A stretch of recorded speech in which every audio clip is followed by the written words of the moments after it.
எல்லோருக்கும் பணிவான வணக்கம்.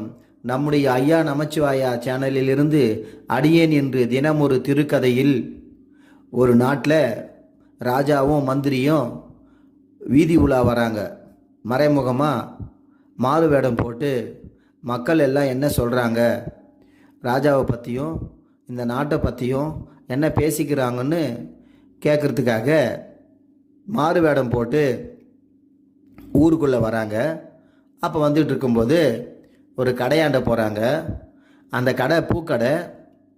அந்த பூக்கடைக்கார மாலையெல்லாம் தொடுத்து அழகழகிய வண்ண மாலைகளை தொடுத்து வச்சுருக்காரு. உடனே ராஜா அந்த கடைக்கு போய் நிற்கிறாரு. மந்திரியும் கூட போய் நிற்கிறாரு. அப்போது அந்த கடைக்காரன் இவங்களை பார்த்துட்டு, ஆஹா, நம்ம ராஜா கூட இப்படி தானே இவ்வளோ உயரமாக இருப்பார். இந்த மாலையெல்லாம் நம்ம ராஜா மட்டும் நம்ம கடைக்கு வந்தால் இந்த மாலையெல்லாம் அழகழகாக அவருக்கு போட்டு பார்த்து ரொம்ப சந்தோஷம் அடையலாம்.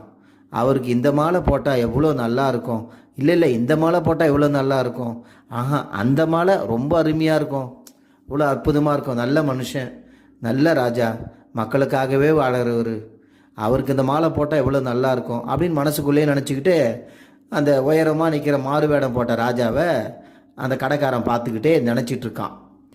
உடனே ராஜா என்ன பண்ணுறாரு, மந்திரியை கூப்பிட்டு, மந்திரி, இந்த கடைக்காரனுக்கு நான் ஏதாவது பொண்ணும் பொருளும் கொடுக்கணும்னு ஆசையாக இருக்குது அப்படின்னு சொல்கிறாரு. என்ன சுவாமி, என்ன ஐயா, என்ன ராஜா சொல்கிறீங்க அப்படின்னு அவன் கேட்குறான். மந்திரி, ஆமாம், என் மனசுக்கு தோணுது, என்னன்னு தெரியல அப்படின்னு சொல்கிறான். நாளைக்கு இந்த கடைக்காரனை நம்ம அரண்மனைக்கு வர சொல்லு, அவனுக்கு பொண்ணும் பொருளும் கொடுத்து அனுப்பணும் அப்படின்னு சொல்லிட்டு அங்கேருந்து நகர்ந்து போகிறாரு. கொஞ்சம் தூரம் போனவுடனே ஒரு சந்தன கடை. சந்தன கடையக்காரன் என்ன பண்ணுறான், ரொம்ப வருத்தத்தில் உட்காந்துட்ருக்கான். என்னான்னு வருத்தப்படுறான்னா, இந்த சந்தன கடை வச்சு ஒருத்தர் கூட கட்டையை வாங்கி மாட்டேன்றாங்க. அப்படியே போனாலும் ஒரு நாளைக்கு 1-2 கூட போக மாட்டேங்குது, வியாபாரமே இல்லை, என்ன செய்யறதுனே தெரியலையே அப்படின்னு சொல்லிட்டு ரொம்ப வருத்தமாக உட்காந்துட்ருக்கான். அப்போது இந்த நேரத்தில் ராஜாவும் மந்திரியும் மாறு வேடத்தில் அவன் கடைக்கு முன்னாடி போய் நின்று அப்படியே இந்த கடையை பார்க்குறாங்க. உடனே அப்போ அவன் சொல்கிறான், அந்த கடைக்காரன் என்ன நினைக்கிறான்னா, ஆஹா, நம்ம ராஜா கூட இப்போ உயரமாக தானே இருப்பார், இவன் யாருன்னு தெரியல, நம்ம கடையை பார்க்குறான், அது உள்ளே வரட்டும், ஏதாவது வாங்குறானான்னு பார்ப்போம், இவனாவது வாங்குறானான்னு பார்ப்போம் அப்படின்னு நினச்சி அந்த ராஜாவை பார்க்குறான். ஆனால் ராஜா எதுவும் வாங்காமல் அப்படியே பார்த்துட்டே இருக்கார். அப்போ உடனே நினைக்கிறான், அந்த கடைக்காரன் நினைக்கிறான், நம்ம ராஜா மட்டும் இறந்துட்டார்னா அவருக்கு இந்த சந்தன கட்டையிலேயே எல்லா கட்டையும் அடுக்கி அழகாக அவரை தீ மூட்டி சந்தன வாசனையோடு அனுப்பி வைக்கலாம். அவர் இறந்துட்டார்னா இந்த சந்தன கட்டெல்லாம் விற்று தீர்ந்துடும், ஊர் மக்கள்லாம் வாங்கிட்டு போயிட்டு அவருடைய அந்த உடம்புக்கு போடுவாங்க, நம்ம கடையில் வியாபாரமும் ஓஹோன்னு நடக்கும், எங்கே நடக்க போகுது அப்படின்னு நினச்சிக்கிட்டு அந்த ராஜா மாடு வேடத்தில் இருந்த ராஜாவை அந்த கடைக்காரன் பார்க்குறான்.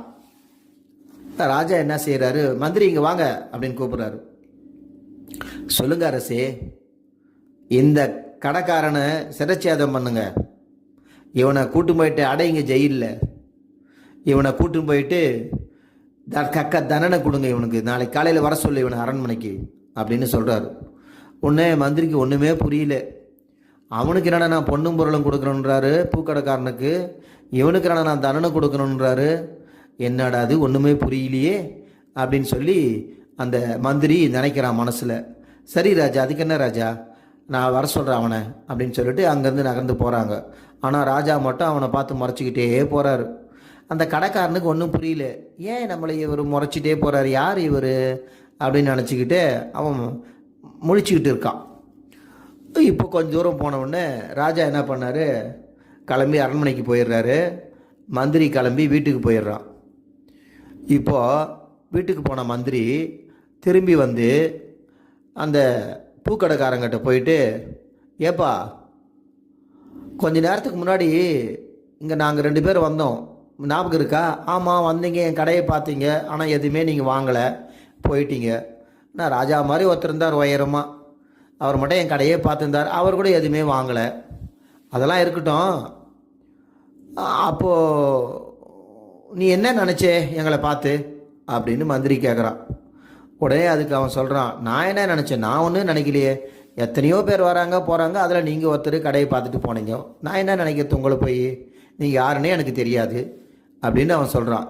நல்லா யோசித்து சொல்லு, நல்லா யோசித்து சொல்லுன்றார். ஒன்றுமே தெரியலைங்க, என்னங்க இப்படிலாம் கேட்குறீங்க, இந்த பார் என்ன பாரு, நான் யாரும் தெரியுது எப்போயாவது. மந்திரி சொல்லு, என்ன யோசிச்சு இப்போ சொல்லு. ஐயா ஒன்றும் நினைக்கல, இந்த மாலைலாம் அழகழகாக இருந்தது, அவங்க கூட வந்தவர் ராஜா மாதிரி உயரமாக இருந்தார், அவரை பார்த்த உடனே ராஜா மாதிரி இருக்கிறாரு, அவருக்கு அந்த மாட்டு ராஜா நல்ல மனுஷன், அவருக்கு இந்த வகை வகையாக மாலையை போட்டு பார்த்தா எவ்வளோ நல்லா இருக்கும்னு கற்பனையில் மாலை போட்டு பார்த்தேன் ராஜாவுக்கு, ரொம்ப சந்தோஷமாக இருந்துச்சு, அதான் நினச்சேன் அப்போது அப்படின்னு அவன் சொல்கிறான். ஓ இதுதான் விஷயமா, புரிஞ்சுக்கிட்டாரு. சரி, நல்லது நினச்சா ராஜாவும் நல்லது நினச்சாரு. சரி நல்லது தான். சரி உன்னை காலையில் ராஜா அரண்மனைக்கு வர சொல்லியிருக்காரு, வந்துரு. ஐயோ நான் எந்த தப்பு பண்ணலையே ஐயா, நீ எதுவும் தப்பு பண்ணல, உன்னை பொண்ணு பொருளும் கொடுக்க தான் வர சொல்கிறாரு, நாளைக்கு வந்துரு அப்படின்றார். சரிங்க ஐயா சரிங்க அப்படின்னு சொல்லிட்டு அங்கேருந்து மந்திரி கிளம்பி சந்தனக்கட்டை கடைக்காரங்கிட்ட போகிறாரு. போய் நிற்கிறாரு. ஏப்பா இப்போ தானே வந்து நின்று, நீ கொஞ்ச நேரத்துக்கு முன்னாடி வந்து நீ இன்னொருத்தர் பேர் உயரமாக இருந்தார், அவனும் வந்தீங்க, இப்போ நான் மறுபடியும் வந்திருக்கேன், சந்தனக்கட்டையே தான் அன்றைக்கி வரும்போதே வாங்கலை, இப்போ என்ன சந்தனக்கட்டை வேணுமா அப்படின்னு அவன் கேட்குறான் கடைக்காரன். அதெல்லாம் இருக்கட்டும், நாங்கள் 2 பேர் வந்தோன்னு தெரியுது இல்லை. ஆமாம், இப்போ தான் கொஞ்ச நேரத்துக்கு முன்னாடி வந்தீங்க, நின்னீங்க, பார்த்தீங்க, எதுவும் வாங்கலை, போயின்னே இருந்துச்சிங்க, அப்போது நீங்கள் எங்களை பற்றி என்ன நினச்ச சொல்லு அப்படின்னு கேட்குறார் மந்திரி. அது என்னது, அது ரொம்ப போச்சு, நான் எத்தனையோ பேர் வராங்க போகிறாங்க, என்னவோ கற்பனை நினைப்போம் போகும் வரும், அதெல்லாம் போய் கேட்டுக்கிறீங்க நீங்கள், நான்லாம் உங்களாம் சொல்ல முடியாது. அப்படியா, என்னெல்லாம் பாரு, என்ன ஒழுங்கா பாரு, என்ன பாரு. மந்திரி ஐயா மன்னிச்சிடுங்க ஐயா, இப்போ சொல்லு என்ன நினச்ச நாங்கள் 2 பேரும் வந்து நிற்கும்போது. ஐயோ வேணாங்க ஐயா, அதை நான் சொல்லவே கூடாதுங்கய்யா. இல்லையா நான் சொல்ல மாட்டேன்யா. சொல்கிறியா இல்லை ஜெயில் எத்துமை போட்டோமா? ஐயா மன்னிச்சிடுங்கய்யா, சிறைச்சி அதெல்லாம் பண்ணாதீங்கய்யா, நான் சொல்லிடுறேன்யா, சொல்லு. இல்லை அவர் கூட வந்த ஒரு உயரமாக இருந்தார், ராஜா மாதிரி இருந்தார், ஆனால் அவர் ராஜா இல்லைன்னு தெரியும், இருந்தாலும் மனசில் நம்ம இந்த கட்டெல்லாம் விற்கவே மாட்டேங்குது, எப்போ பார்த்தாலும் எப்பொழுதும் கட்டை விற்கிறதில்ல, ஒரு நாளைக்கு 1-2 கூட விற்கிறதில்ல, இந்த கடையை திறந்ததுலேருந்து நஷ்டம்தான், ரொம்ப கஷ்டப்பட்டுன்னு இருக்கேன்.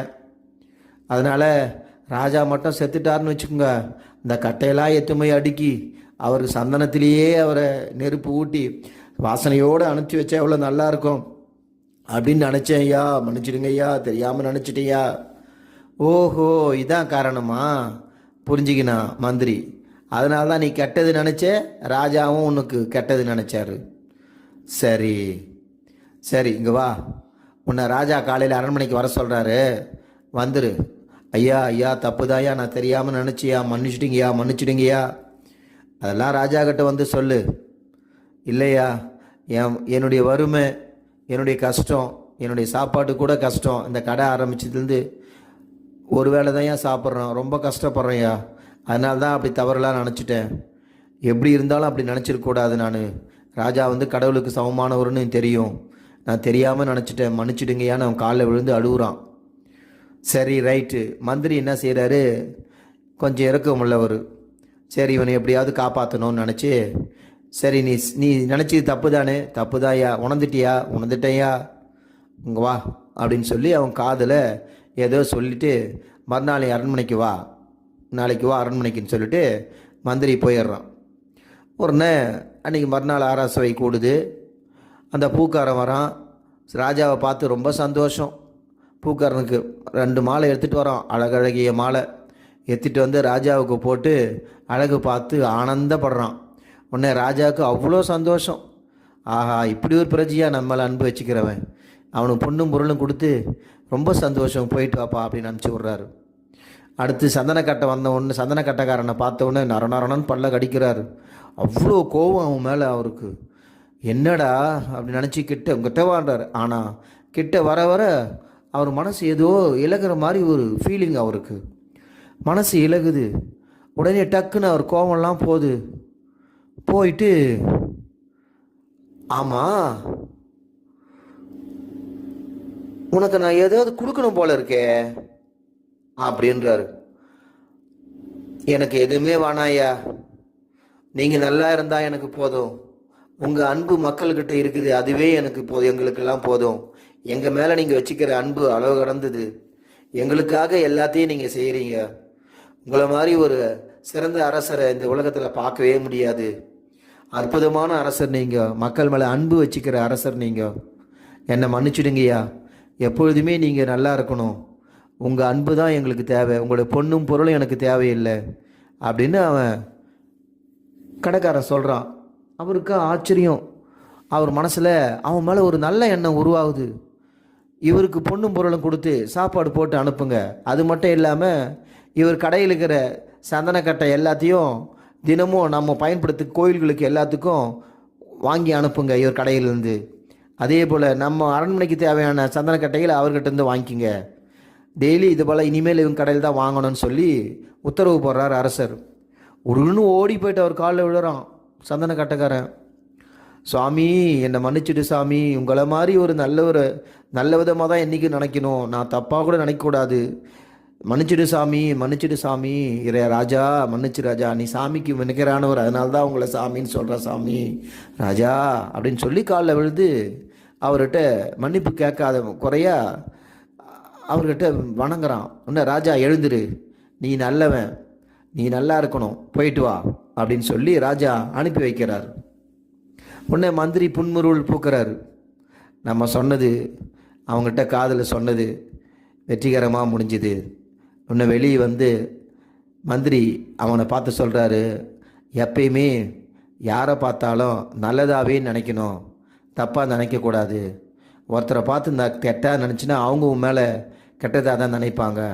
அதனால் என்றைக்குமே யாரையுமே உயர்வாக நினைங்க, அப்போ தான் உங்களுக்கும் நல்லது, அவங்களுக்கும் நல்லது அப்படின்னு மந்திரி சொல்கிறார். இந்த கதையிலேருந்து என்ன தெரியுது அப்படின்னா, நாம் ஒருத்தரை பற்றி தப்பாக நினச்சோம்னா அது நமக்கு எதிராக தான் முடியும். எல்லாரையுமே நல்லதாக உயர்வாக நினச்சோம்னா அது நமக்கும் நல்லது, அவங்களுக்கும் நல்லது என்பதே இந்த கதையினுடைய சாராம்சம். இந்த கதை பிடித்திருந்தால் சந்தோஷம் அடையுங்கள், பிடிக்கவில்லை என்றால் வருத்தப்பட வேண்டாம். திருச்சிற்றம்பலம், திருச்சிற்றம்பலம்.